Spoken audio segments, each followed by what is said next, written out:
नमस्कार, welcome back to Dholia education hub. और आज अपने करने वाले हैं कंप्यूटर का लेक्चर नंबर 6 यानी कंप्यूटर की क्लास, जिसके अंदर अपने पिछली 5 कक्षाओं में जो पढ़ा है वहां तक अपने तृतीय पीढ़ी तक पढ़ लिया है। और जो आपने अभी तक अगर क्लासें नहीं देखी है तो जाके जरूर देखें, ताकि आगे की क्लासें और अच्छे से समझ में आ सके। तो इसमें आज अपने जो पढ़ने वाले हैं वो पढ़ेंगे चतुर्थ पीढ़ी के बारे में, या फोर्थ जनरेशन कह सकते हैं। तो अपने जो फोर्थ जनरेशन के बारे में पढ़ने वाले हैं उसमें जानेंगे कि फोर्थ जनरेशन का समय क्या था। तो 1975 से 95 तक, यानी ये पीरियड मान के चलिएगा आप। बहुत सी किताबों में आपको वहाँ से 1971 से 80 भी मिल जाएगा, कहीं 89 भी मिल जाएगा, इस प्रकार से कहीं पे आपको 85 भी मिल जाएगा, इस प्रकार से मिलेगा। लेकिन आप इसको याद रखिए 1975 से 1995 तक।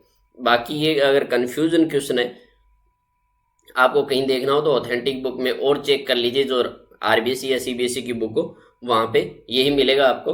और क्वेश्चन है आपका, वो ऐसे क्वेश्चन होते हैं वो फिर उसमें एग्जाम में नहीं डाले जाते हैं जिसमें इशू पैदा हो। तो इसलिए आप इसको, इस सन को ऐसे ही याद रखिए, और वेरीफाई करना हो तो आप आरबीएसई या सीबीएसई की बुक में देख सकते हो। एनसीईआरटी की बुक हो उनके अंदर आप चेक कर लीजिएगा, ताकि आपका कन्फ्यूजन है वो दूर हो जाए। अब अपने पढ़ेंगे कि चतुर्थ पीढ़ी के अंदर क्या हुआ था। चतुर्थ पीढ़ी की शुरुआत में ही माइक्रो प्रोसेसर से हुई। किससे हुई? माइक्रो प्रोसेसर से। इसकी कहानी मैं आगे बताने वाला हूं पूरी। और जो कि सिलिकॉन से बनी एक चिप होती थी। यानी अपने पहली पीढ़ी में पढ़ा था, पहली पीढ़ी में क्या पढ़ा था? Vacuum tube. पहली पीढ़ी में अपने वैक्यूम ट्यूब पढ़ा था। सेकंड पीढ़ी में क्या पढ़ा था? सेकंड पीढ़ी में अपने ट्रांजिस्टर पढ़ा था। ठीक है। थर्ड पीढ़ी के अंदर आईसी। तो ये चीज ध्यान रखिए, फर्स्ट, सेकंड और थर्ड पीढ़ी। अब अपने फोर्थ पीढ़ी पढ़ने जा रहे हैं, फोर्थ जनरेशन। इसके अंदर अपने माइक्रो प्रोसेसर का यूज हुआ था। तो अब माइक्रो प्रोसेसर का इसके अंदर यूज हुआ था, तो इसके बारे में अपने डिटेल में जान लेते हैं। और इस पीढ़ी के अंदर एक और क्या था कि कंप्यूटर में जीयूआई आधारित ऑपरेटिंग सिस्टम का प्रयोग किया गया, जो कि काम लेने के लिए बहुत ही आसान था। जीयूआई ये बहुत बार एग्जाम में पूछा जाता है, क्या है? ग्राफिकल यूजर इंटरफेस, याद रखिएगा। ठीक है, ग्राफिकल यूजर इंटरफेस। तो ये एग्जाम में पूछा जाता है जीयूआई, ये यानी graphical user interface operating system है, वो फोर्थ जनरेशन में काम में लिया जाने लगा और बहुत आसान हो गया। अब अपने माइक्रो प्रोसेसर बनने की कहानी है वो देखते हैं। तो सबसे पहले जैसे आईसी थी तो उसके अंदर 10 या 15 ट्रांजिस्टर यूज होते थे आईसी के ऊपर। इस तकनीकी को लघु प्रास एकीकृत परिपथ नाम दिया गया। क्या नाम दिया गया? लघु प्रास एकीकृत परिपथ या स्मॉल स्केल इंटीग्रेटेड सर्किट। अपने ऐसे कह सकते हैं एसएसआई, इस प्रकार से दिया होता है। और इसका फुल एक्सटेंशन या विस्तार या फुल फॉर्म बताइए, पूछ लिया जाता है एग्जाम के अंदर। तो अपने उसमें क्या कहेंगे? Small scale integration circuit. इसके बाद सेकंड स्टेप में बात करें तो लगभग उसके अंदर 100 ट्रांजिस्टर असेंबल हुए। 100 ट्रांजिस्टर। इस टेक्निक या तकनीकी के माध्यम से हम क्या कहने लगे? मध्यम प्रास एकीकृत परिपथ नाम दे दिया गया। कौन सा नाम दे दिया गया? मध्यम प्रास एकीकृत परिपथ नाम दिया गया। अब इसको शॉर्ट फॉर्म में इस तरह देखते हो, एमएसआई। अब एमएसआई बहुत से जगह पूछ लिया जाता है, वही कहानी है, फुल फॉर्म या एक्सटेंशन एग्जाम में आ जाता है। तो इसका है मीडियम स्केल इंटीग्रेशन सर्किट। क्या है? Medium scale integration circuit. यहां से यही क्वेश्चन बनते हैं, इस प्रकार के क्वेश्चन है वो एग्जाम में पुट किए जाते हैं। और फिर अपने सोचते कि ये क्वेश्चन कहाँ से आ गए, ये तो मैंने एसएसआई एमएसआई तो पढ़ा ही नहीं था। तो ये चीजें हैं। इसके बाद अगर बात करें तो जो सर्किट बनाया गया था उस पे आईसी पे हजारों ट्रांजिस्टर लगभग, यानी 30,000 के लगभग। इसे क्या नाम दिया गया? दीर्घ प्रास एकीकृत परिपथ। क्या नाम दिया गया? दीर्घ प्रास एकीकृत परिपथ नाम दिया गया। जिसे इंग्लिश में बोले ऐसे शॉर्ट फॉर्म में तो लार्ज स्केल इंटीग्रेटेड सर्किट, यानी एलएसआई नाम दिया गया, लार्ज स्केल इंटीग्रेटेड सर्किट।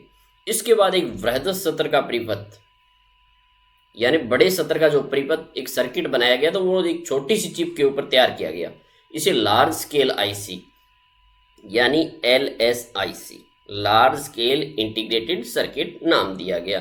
तो ये है वो जो वृहद स्तर का परिपथ बना गया उसमें किया गया, और इसके अंदर 1 इंच के अंदर ही 1/4 भाग पर, 1 इंच पूरे कंप्लीट नहीं, उसके भी 1/4 भाग पर लगभग 30,000 ट्रांजिस्टर को सेट करना संभव हो गया था। इसके बाद जो वृहद स्तर का परिपथ बनाया गया, इसके बाद एक वैज्ञानिक थे, साइंटिस्ट कह दीजिए कि मार्शल हॉफ। कौन? मार्शल हॉफ, इंटेल कंपनी में मार्शल हॉफ। उन्होंने क्या किया था, कंप्यूटर का सीपीयू है एक छोटे से परिपथ पर बना दिया, यानी जो अपने कंप्यूटर का होता है सेंट्रल प्रोसेसिंग यूनिट, उस पे एक छोटे से परिपथ पे ही बना दिया, छोटे से सर्किट पे ही बना दिया। अब 1970 में तैयार की गई इस चिप का नाम क्या था? इंटेल 4004 रखा गया, यानी ये प्रोसेसर था। आप सभी जानते होंगे, कंप्यूटर में आपने देखा ही होगा, इंटेल 4004। तो 1970 में तैयार हो गई और इस चिप का नाम दे दिया इंटेल 4004, यानी 4004, और इसको ही माइक्रो प्रोसेसर कहा गया। आगे चल के इसका ही नाम क्या हुआ? माइक्रो प्रोसेसर हुआ। ध्यान रखिए, ये कहानी थी माइक्रो प्रोसेसर बनने की। अब माइक्रो प्रोसेसर युक्त जो कंप्यूटर थे, वो माइक्रो प्रोसेसर युक्त कंप्यूटर को ही माइक्रो कंप्यूटर कहा जाने लगा। ये भी ध्यान रखिएगा, ये माइक्रो प्रोसेसर है शॉर्ट में, माइक्रो प्रोसेसर युक्त कंप्यूटर को ही माइक्रो कंप्यूटर कहा जाने लगा। अब जो माइक्रो प्रोसेसर कहा, उसके बाद ये सबसे पहला माइक्रो प्रोसेसर था, ये भी ध्यान रखिए। कौन सा? इंटेल 4004, यह सबसे पहला माइक्रो प्रोसेसर था। इसके बाद अगर बात करेंगे तो अपने जानेंगे एलएसआई के निर्माण के बाद बेहतर कंप्यूटर के निर्माण में काफ़ी उन्नति हुई। जो लार्ज स्केल इंटीग्रेटेड सर्किट था, उसके बाद बहुत ज़्यादा कंप्यूटर के निर्माण में उन्नति हुई, और यूज करने वाले कंप्यूटर सभी चौथी पीढ़ी के कंप्यूटर कहलाते। कौन सी? एलएसआई। जो large scale integration circuit use करते हैं, वो सभी चौथी पीढ़ी के कंप्यूटर कहलाते हैं। इसके बाद कुछ टर्म्स और है अपने जानेंगे। तो सबसे पहले MITS कंपनी ने सबसे पहला पर्सनल कंप्यूटर अल्टार 8800 तैयार किया, यानी अल्टार 8800 कंप्यूटर है, वो सबसे पहले तैयार किया, जो पर्सनल यूज के लिए था। किसने किया? MITS कंपनी ने, माइक्रो इंस्ट्रूमेंटेशन टेलीमेट्री कंपनी। ये याद रखिए, MITS की फुल फॉर्म है माइक्रो इंस्ट्रूमेंटेशन टेलीमेट्री कंपनी। इसके बाद अपने जानेंगे कि इसके अंदर 8 बिट का इंटेल 8080 माइक्रो प्रोसेसर लगा हुआ था। ऐसा भी पूछ सकते हैं कि जो MITS कंपनी ने सबसे पहला पर्सनल कंप्यूटर अल्टार 8800 तैयार किया, उसके अंदर 8 बिट का बिट भी पूछ सकते हैं, और कौन सा प्रोसेसर लगा हुआ था? तो इंटेल 8080 माइक्रो प्रोसेसर लगा हुआ था। इसके बाद इस पीढ़ी में इंटेल कंपनी द्वारा पेटीएम प्रोसेसर का प्रयोग किया, जो आज भी हजारों कंप्यूटरों में प्रयुक्त हो रहा है। इसके बाद क्या हुआ? इस पीढ़ी के अंदर इंटेल की जो इंटेल कंपनी थी, उसने पेटीएम, इसका काफ़ी नाम सुना होगा, पेटीएम प्रोसेसर, तो इसका यूज हुआ और आज के कंप्यूटर में भी यूज हो रहा है। इसके बाद अपने जानेंगे फोर्थ पीढ़ी के, यानी चौथी पीढ़ी के अगर एलिमेंट की बात करें, तो element use in 4th generation of computer. Computer की जो 4th जनरेशन थी, उसके अंदर जो एलिमेंट यूज किए गए थे, वो कौन कौन से थे? तो कंप्यूटर परिपथ को क्या किया गया? VLSI से सीमित कर दिया गया, यानी very large scale integrated circuit में सीमित कर दिया गया। इसको कह सकते हैं ये सेमीकंडक्टर चिप थी, यानी very large scale integration circuit. इसकी अगर फुल फॉर्म पूछी जाए, तो अगर 4th जनरेशन की बात पूछी जाए, तो उसमें ऐसा ही लिखा आएगा, LSI लिखा आ सकता है, या VLSIC भी लिखा आ सकता है। तो उसके अंदर कंप्यूटर परिपथ में ये एलिमेंट यूज हुआ और यहाँ तक सीमित कर दिया गया था। तो ये थी चौथी पीढ़ी के एलिमेंट कहलाता है। इसके बाद बात करें तो सेमीकंडक्टर आंतरिक मेमोरी, जो सेमीकंडक्टर आंतरिक मेमोरी है, उन्होंने कोर मेमोरी जो 3rd जनरेशन तक यूज होती थी, उसका स्थान ले लिया। कोर मेमोरी के स्थान पर सेमीकंडक्टर आंतरिक मेमोरी आ गई। ये 4th जनरेशन का एलिमेंट है। इसके बाद बात करें तो सॉफ्टवेयर में सुधार। अब सॉफ्टवेयर में क्या सुधार हुआ? सॉफ्टवेयर के अंदर अपने पहले 3rd जनरेशन में बेसिक, कोबोल, फोर्ट्रन जैसे कार्य करना अधिक आसान था उससे, तो ये यूज करते थे। अब एप्लीकेशन जनित जो सेपरेट सीट है, डाटाबेस का कार्य करने वाले, ये जो सॉफ्टवेयर है वो आगे, तो उनमें सुधार हुआ। और बेसिक, कोबोल, फोर्ट्रन जो ये थे, इनसे आसान हो गया इन सॉफ्टवेयर से काम करना ज़्यादा आसान हो गया। किसमें? जो फोर्थ जनरेशन के सॉफ्टवेयर आए, एप्लीकेशन जनित स्प्रेडशीट, डाटाबेस, इनमें बहुत ही आसान हो गया काम करना। तो ये कहानी थी अपनी फोर्थ जनरेशन की। जो फोर्थ जनरेशन अपनी 1975 से 95 तक चली, उसकी ये कहानी थी।